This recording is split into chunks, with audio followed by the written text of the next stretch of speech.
همون شیک شکلاتی که خیلی ساده است و سعی کن یه جوری بزنی با کافه‌های دیگه فرق کنن. این شکلی بزن. 5 تا اسکوپ بستنی شکلاتی اول بگیر.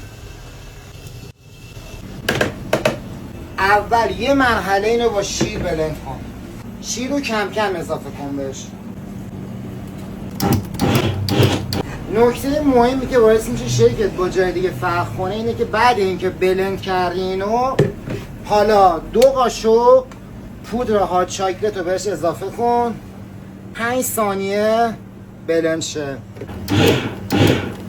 1 قاشق هم خامه میندازید این تو.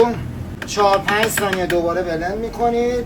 حالا یه نکته مهم، یه گارنیش متضاد بزن که با کافه‌های دیگه فرق کنه گارنیشه. چه شکلی؟ با همین قاشق خامه میمالی دور لیوان 500. بخوردم سس شکلات. ببین چقدر جذابه.